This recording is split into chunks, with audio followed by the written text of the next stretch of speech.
প্রকৃত তওবাকারীর জন্য আমাদের বড়রা লিখেছেন কিতাবে, প্রকৃত তওবাকারীর জন্য আল্লাহর পক্ষ থেকে পুরস্কার 4টা। কয়টা বলেন? কয়টা পুরস্কার লাগবেনি? লাগবেনি পুরস্কার ইনশাআল্লাহ। প্রকৃত তওবাকারীর জন্য পুরস্কার কয়টা? 1 নাম্বার পুরস্কার নবী বলেছেন আত-তাইবু হাবিবুল্লাহ। প্রকৃত তওবাকারী আল্লাহর হাবিব হয়ে যায়, আল্লাহর বন্ধু হয়ে যায়। এরে দোস্ত, বন্ধুর জন্য আরবিতে কয়েকটা শব্দ আছে। সদিক মানেও বন্ধু, হাবিব মানেও বন্ধু, খলিল মানেও বন্ধু। খলিল মানে আল্লাহর একান্ত বন্ধু, খলিলুল্লাহ। খলিল, এদিকে তাকান, খলিল আর হাবিবের মধ্যে পার্থক্য করেছেন ভাষাবিদরা। খলিল মানে যিনি আল্লাহর প্রেমে পড়েছেন। হযরত ইব্রাহিম আলাইহিস সালাম আল্লাহ স্বীকৃতি দিয়েছেন ওয়াত্তাখাযাল্লাহু ইব্রাহিমা খলিলা। খলিল হিসেবে আমি ইব্রাহিমকে গ্রহণ করলাম, তিনি আমার জন্য পাগল। কিন্তু ভাষাবিদরা বলেছেন হাবিব অর্থ ভিন্ন। হাবিব মানে হচ্ছেন প্রেমাস্পদ, বাংলায় অর্থ করলে প্রেমাস্পদ মানে আল্লাহ যার জন্য পাগল হয়েছেন, আল্লাহ যাকে মহব্বত করেন। সুবহানাল্লাহ। আল্লাহর নবী বলেন আমি যেমন হাবিবুল্লাহ, ও আমার উম্মত তুমি যদি তওবা করো আমি সুসংবাদ জানাচ্ছি আত-তাইবু হাবিবুল্লাহ। তওবাকারী আল্লাহর হাবিব, আল্লাহর হাবিব হতে রাজি ইনশাআল্লাহ। 2 নম্বর পুরস্কার। কয় পুরস্কারের কথা বলেছি? সবাই মুখস্থ করে। কয়টা? 1 নম্বর আল্লাহর হাবিব হয়ে যাব। 2 নম্বর আল্লাহর নবী বলেছেন আত-তাইবু মিনাজ যামবি কামান লা যামবালা। একজন প্রকৃত তওবাকারী যখন আল্লাহর কাছে কায় মনোবাক্যে তওবা করে, অপরাধবোধ জাগে, ভবিষ্যতে না করার দৃঢ় অঙ্গীকার করে, প্রকৃত তওবা যখন করে, আল্লাহর নবী বলেন সে এতটা পরিষ্কার হয়ে যায়, এতটা পরিষ্কার হয়ে যায় যেন সে জিন্দেগিতে কোনো গুনাহ করে নাই। করব ইনশাআল্লাহ তওবা, ইনশাআল্লাহ ইনশাআল্লাহ। কয় পুরস্কার? কয়টা বলছি? 1 নাম্বার হাবিবুল্লাহ, 1 নাম্বার, 2 নাম্বার সব পরিষ্কার, সব পরিষ্কার। 3 নাম্বার ওই যে শুরুতে আয়াত পড়েছিলাম, শয়তান আল্লাহ পেছনে লাগায় রাখছেন। শয়তান আমারে দিয়া গুনাহ করায়, গুনাহকে হালকা বানায়া দেখায়, সাজায়া গুছায়া দেখায়। আল্লাহ বলেন ইন্না ইবাদি লাইসা লাকা আলাইহিম সুলতান। মুফাসসিরিনরা আয়াতের ব্যাখ্যায় বলেছেন আল্লাহ ঘোষণা দিয়া দিয়েছেন রে শয়তান, আমার যে বান্দা তওবা করবে ওই বান্দার সাথে তুই যাইতে পারবি না, তার জিম্মাদার আমি হয়ে যাই। কয়টা? 3টা। 4 নাম্বার, এরে দোস্ত মৃত্যুর সময় জান্নাতের বাড়ি দেখা কে মরতে রাজি? আল্লাহু আকবার। তওবাকারীর জন্য এটা একটা বড় পুরস্কার, আখিরি পুরস্কার। মৃত্যুর সময় আল্লাহ তাআলা জান্নাতের সুসংবাদ দিবেন। আর কি বলতেছেন কোরআন? তাতানাজ্জালু আলাইহিমুল মালাইকা ইন্নাল্লাযীনা ক্বালু রাব্বুনাল্লাহ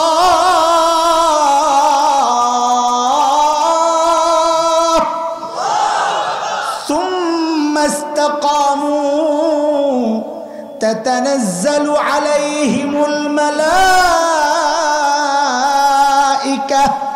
আল্লা তাখাফু ওয়া লা তাহজানু ওয়া আবশিরু বিল জান্নাতিল্লাতী কুনতুম তুআদুন।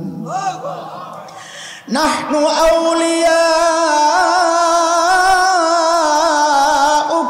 ফিল হায়াতিদ দুনিয়া ওয়া ফিল আখিরাহ ওয়া লাকুম ফিহা মা তাশতাহি আনফুসুকুম ওয়া লাকুম ফিহা মা তাদউন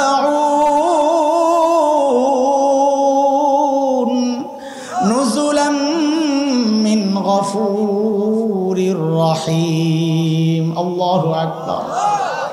ঈমান আইনা যদি কেউ ঈমানের উপর অটল থাকে, গুনাহ টুনা সব পরিষ্কার করে তওবা করে সব পরিষ্কার করে আল্লাহ তাআলা বলেন মৃত্যুর সময় ওই বান্দা যেন ভয় না পায়, ওই বান্দাকে আগায় আনার জন্য আমি আমার রহমতের ফেরেশতাদেরকে তার কাছে পাঠায়া দিই।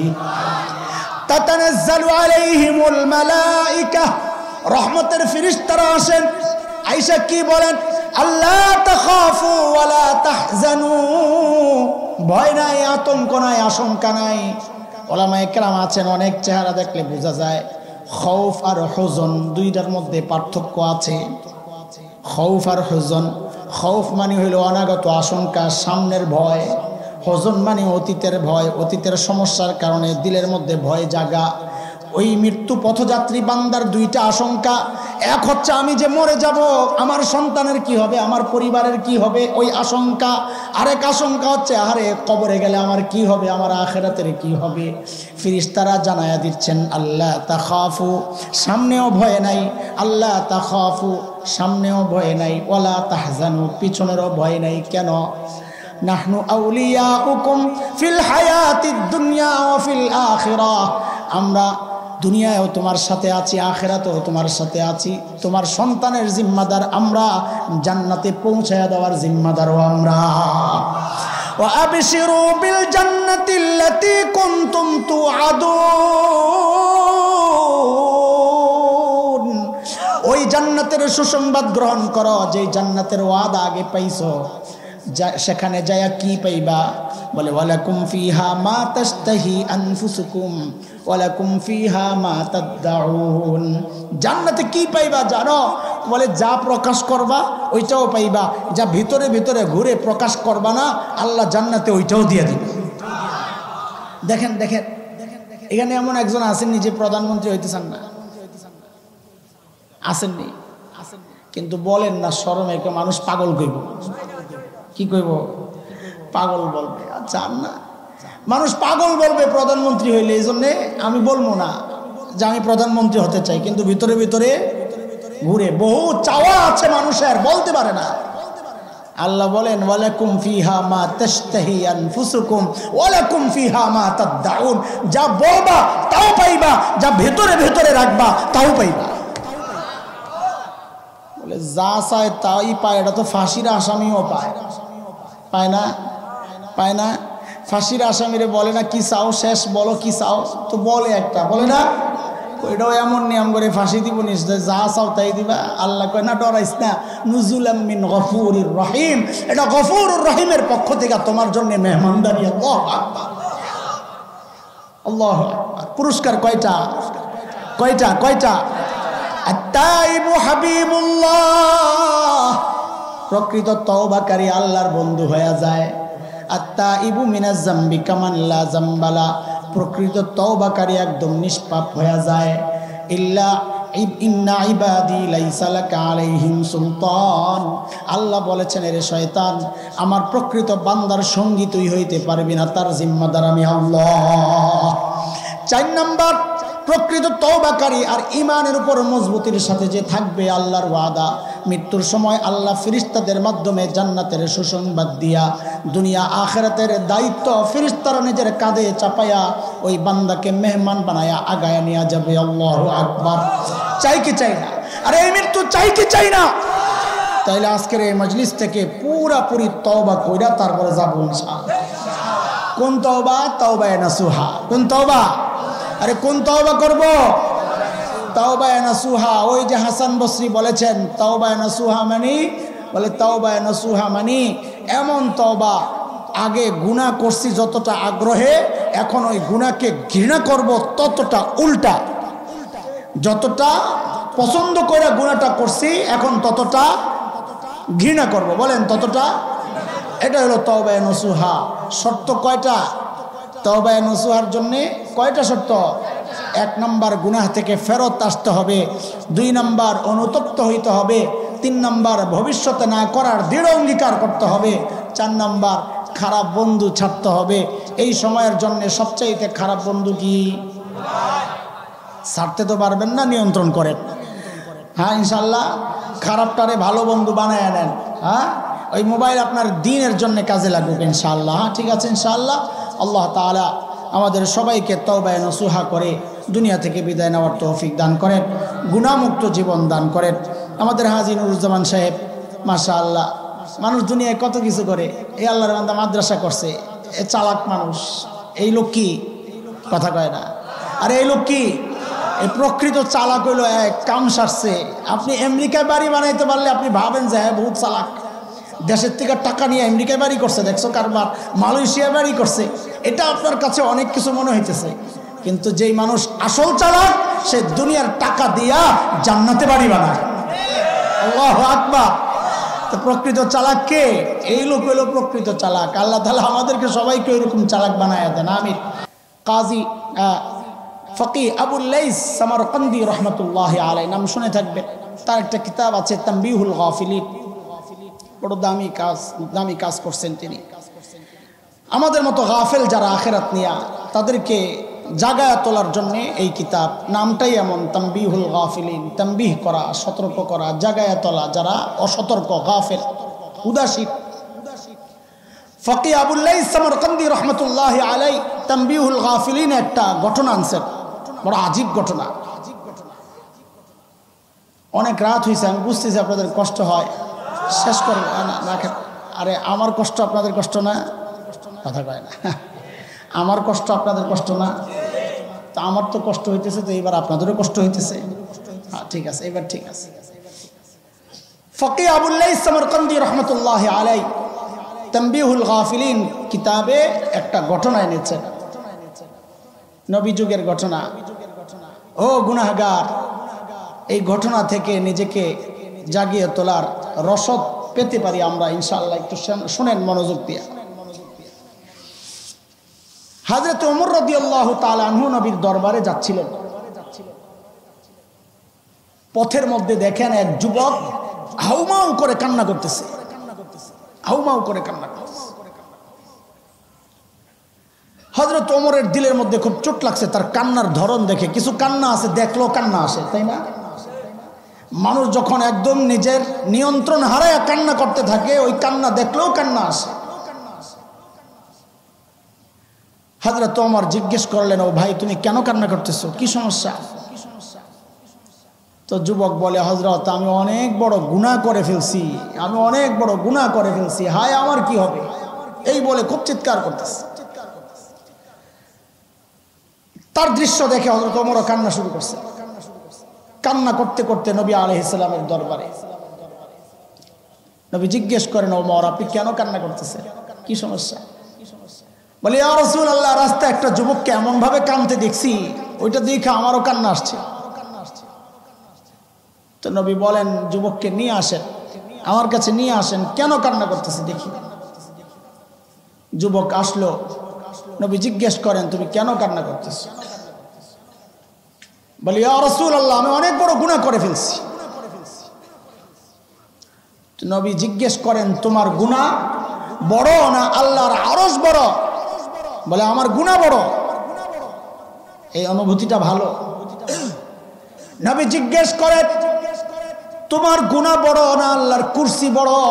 যুবক বলে, ইয়া রাসূলুল্লাহ, আমার গুনাহ বড়। বলে, এত বড় কি গুনাহ করছো, তুমি কি শিরিক করছো নাকি? বলে, না আমি শিরিক করি নাই। তাইলে এত বড় গুনাহ কি? তুমি কি কাউকে হত্যা করেছো? বলে, না আমি কাউকে হত্যাও করি নাই। তাই এত বড় গুনাহ তুমি কি করেছো বলো? বলে, ইয়া রাসূলুল্লাহ, আমার পেশা হচ্ছে আমি কাফন চুরি করি। কাফন, কাফন তো চিনেন, কাপড়টা। বলে, যখন কাউকে দাফন করা হয় আমি রাতে যায়া কবর খুদে কাফনটা বের করে নিয়ে আসি, ওইটা বিক্রি করে আমি আমার জীবিকা নির্বাহ করি। আচ্ছা, এটা তো অনেক বড় গুনাহ। ইয়া রাসূলুল্লাহ, এইটাও না। বলে, তাইলে কি করেছ? বলে, ইয়া রাসূলুল্লাহ, মদিনায় এক যুবতীকে কবর দেওয়া হয়েছিল। যুবতী, আমি রাতে যায়া যখন তার কাফনটা তার শরীর থেকে আলাদা করি, তাকে দেখে আমার দিলের মধ্যে গুনার আগ্রহ জেগেছে। ইয়া রাসূলুল্লাহ, আমি ওই যুবতীর সাথে জিনা করেছিলাম। আমি যখন জিনা করে কবর থেকে বের হচ্ছি, কবর থেকে আওয়াজ আসতেছে, যুবতীর কণ্ঠ থেকে যেন আওয়াজ আসতেছে, চিৎকার করে করে বলে, এর যুবক তুই কি কাজ করলি? সমস্ত মুর্দারদের সামনে আমাকে উলঙ্গ করে দিলি। এর যুবক তুই কি কাজ করলি? হাসরের মাঠে নাপাক অবস্থায় আমাকে উঠতে তুই বাধ্য করলি রে। ও আল্লাহর হাবিব, ওই নারীর এই আওয়াজটা শোনার পর থেকে আমি অস্থির হয়ে গেছি, হায় আমার কি হবে। আল্লাহর হাবিবও বললেন, তুমি তো অনেক বড় গুনাহ করে ফেলেছো। আসলে এই কথা শুনে যুবক আর নবীর দরবারে বসেন নাই, ভয় পেয়ে গেলেন। আহারে, নবী না জানে আরো কি কথা বলে ফেলে। রাগের মাথায়, রাগের সময় কারো সামনে না থাকা, মা বাবা রাগ করলে সরে যাওয়া, রাগের মাথায় কি করে ফেলে বলা যায় না, বদদোয়া দিতে পারে। যুবক আল্লাহর হাবিবের দরবার থেকে সোজা চলে গেলেন পাহাড়ে। কারণ যার কেউ নাই, একজন তো আছেন, তিনি কে? পাহাড়ে যায় কান্না করে, নামাজ পড়ে পাহাড়ে চলছে তার কান্নাকাটি। ওগো আল্লাহ, আমার নবীও আমারে তাড়াইয়া দিছে। নবীও একটু সান্ত্বনা দেয় নাই। গো মালিক, আমি কই যাব? তোমার ছাড়া আমার তো কেউ নাই। আরে ভাই, কান্নার সময়, তওবার সময় এমনি মালিক রে ডাইকো। ও মালিক, সাইয়্যিদুল ইস্তিগফারের মধ্যে যেভাবে নবী আমাদেরকে শিখায়া দিয়েছেন, খালাকতানি ওয়া আনা আবদুক, তুমি আমারে বানাইছো, আমি তোমার বান্দা, তাড়ায়া দিলে যাব কই? তোমার দরবার ছাড়া আমার তার কোনো দরবার নাই। যেখানে যায় আমি আমার গুনাহগুলোর জন্য ক্ষমা চাইব। যুবক কান্না করে, কান্না করে, কান্না করে, কান্না, শুধু কান্নার কান্না, পাহাড় থেকে আসে না। 40 দিন যখন চলে গেছে, হযরত জিবরাইল আমিন আল্লাহর নবীর কাছে আসছেন। এসে বলেন, ইয়া রাসূলুল্লাহ, আল্লাহ জিজ্ঞেস করেছেন মাখলুককে কে বানাইছে? নবী বলেন, আল্লাহ আমাকে এবং সমস্ত মাখলুককে বানাইছেন কে? নবী তাই বলেছেন, আমাকে এবং সমস্ত মাখলুকের স্রষ্টা তো একমাত্র আল্লাহ। বলে, আল্লাহ জিজ্ঞেস করেছেন মাখলুককে রিজিক দেয় কে? নবী আলাইহিস সালাম জবাব দিচ্ছেন, আমাকে এবং সমস্ত মাখলুককে রিজিক তো কেবল আল্লাহই দেয়। এইবার জিবরাইল জিজ্ঞেস করতেছেন, ইয়া রাসূলুল্লাহ, আল্লাহ জানতে চেয়েছেন মাখলুককে মাফ করে কে? নবী আলাইহিস সালাম বুঝে গেছেন। বলে, মাখলুককে মাফ করনে ওয়ালা তো একমাত্র আল্লাহ। হযরত জিবরাইল বলেন, ইয়া রাসূলুল্লাহ, আল্লাহ জানায়া দিয়েছেন ওই যে যুবকটা আসছিল 40 দিন আগে, ওই যুবকটাকেও আল্লাহ মাফ করে দিয়েছেন। আল্লাহর হাবিব সাথে সাথে সাহাবায়ে কেরামকে পাঠাইছেন, যাও যাও, সুসংবাদ শোনাও যায় আমার উম্মতকে, আল্লাহ মাফ করে দিয়েছেন। আরে বন্ধু, গুনাহ যত বড়ই হোক, যত বড় গুনাহই হোক, মাফ করনেওয়ালা তো একজন আছেন আমাদের। আমরা তো অসহায় না, যার মালিক আছে তার কারো দরকার নাই। কথা কোন ঠিক কিনা? আমাদের একজন মালিক আছে। গুনাহ যদি করি আবার মালিকের কাছে ফেরত আসি, মালিকের ওয়াদা আমি তোরে মাফ করে দিব।